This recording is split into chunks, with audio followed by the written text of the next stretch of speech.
And we know that there is politicians like Kahiga, who in the life of Raila Odinga have used him as a bogeyman to scale their own political heights there.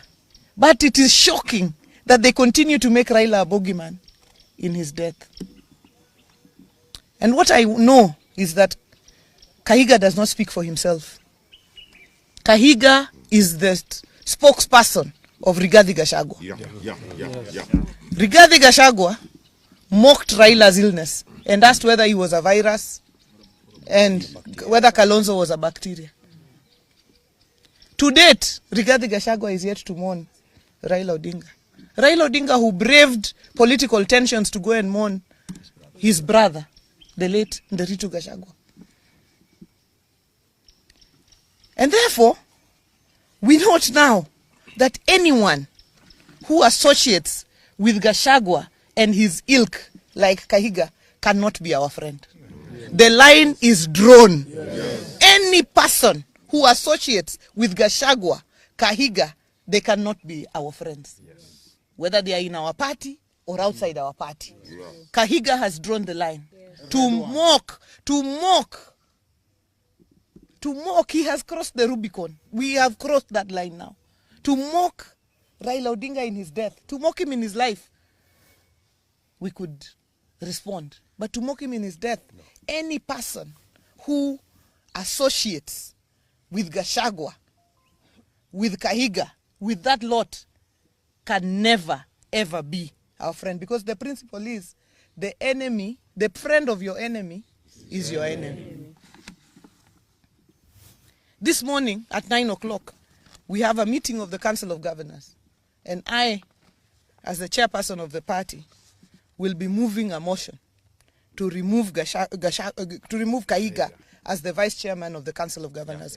He can lead in his village, but he cannot lead us at a national level. I want to ask my colleagues, Anthony and Jared, and the leadership of the Assembly, if they have something to add. Ladies and gentlemen, we are shocked beyond words by the reckless statements as advanced by Kahiga. We all know that he revels in death because he's a beneficiary of death. Without the death of Dr. Gakuru, Kahiga would be nobody and would be nothing. So anything touching on death, he seems to take great pleasure out of. But as a community, we just want to remind him, because his memory is so short, that we have been out of government since time immemorial. But we've always been here. The only government that has given us full recognition is this of President William Samoei Ruto. And as my chair has ably said, the line has been drawn.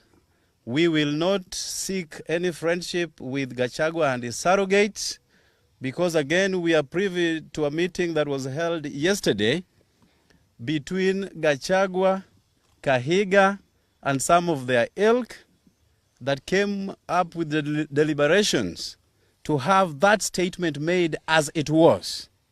As a community, we have absolutely no problem with our Kikuyu brothers and sisters. We marry them, we work with them, we associate with them. We've got friends all across the Mount Kenya region.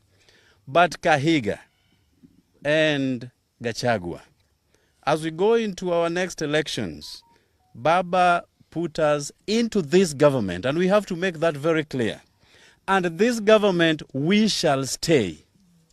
Anybody harboring any ambition of approaching us, time is long gone. We are not ready for any further association, any further negotiation, but with this government. Thank you.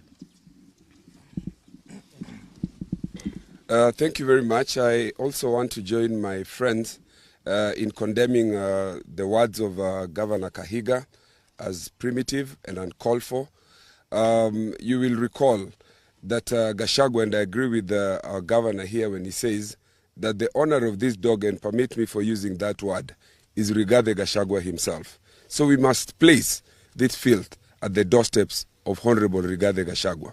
You will recall that Honorable Rigathigachagua, during the time that he was deputy president, made it his sole purpose to pursue Raila Odinga, saying that he would encircle State House and make sure that Raila does not step into State House.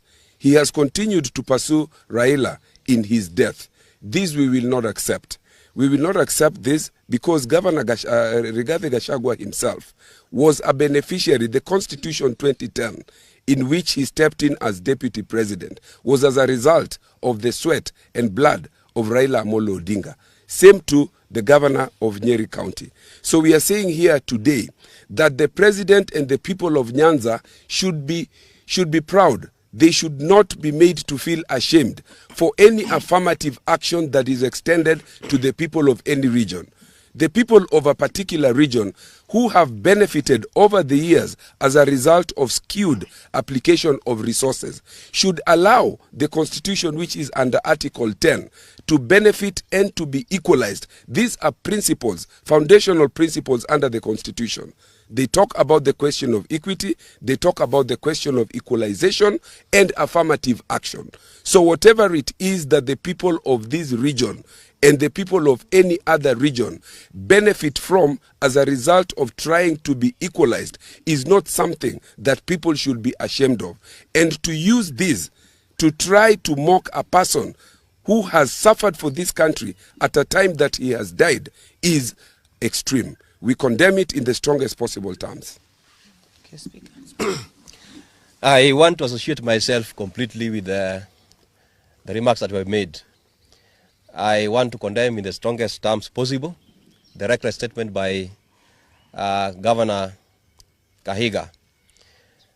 And I want to say that not even the words alone, but the people who are supporting Kahiga and his team, clapping and cheering on his statements, that is very reckless.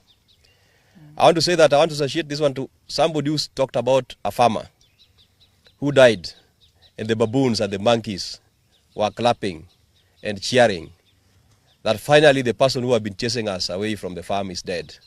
Please watch your statements. Very soon you will understand that the same farmer that you are cheering that is dead is the person who prepared or planted the crops that you are going to benefit from. Kahiga, you are a beneficiary of devolution. And not a single Kenyan do not understand that the pioneer of devolution is Raila Amolo Odinga. So you should be the last person to be happy or to cheer when we have lost Raila Amolo Odinga, who is the father of devolution. I call upon our friends in Mount Kenya, please, desist from associating yourselves with the likes of Gachagua and the likes of Kahiga. You are going to be misled. You are going to be misled, and I want to stand with our chairperson that we call upon the Council of Governors that please support that motion. Support that motion. We do not want Kahiga to be the deputy vice chair of the Council of Governors.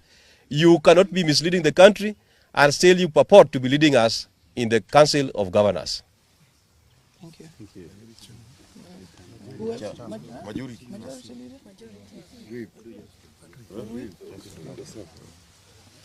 Thank you very much, Your Excellency and members of the press.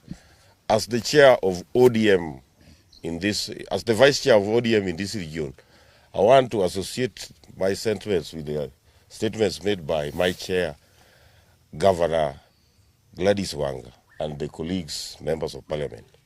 I want to say that as ODM members in this region, we want to urge our members to stay calm as we approach this issue in a sober mind.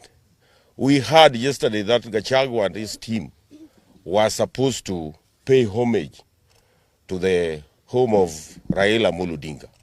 We urge Gachagua, never, never, don't step in Bondo. Don't step in Bondo, as your statements are not very, very friendly to us as ODM. Otherwise, I urge our members to stay calm as we approach this issue in a sober mind. Otherwise, thank you and thank you very much. Question?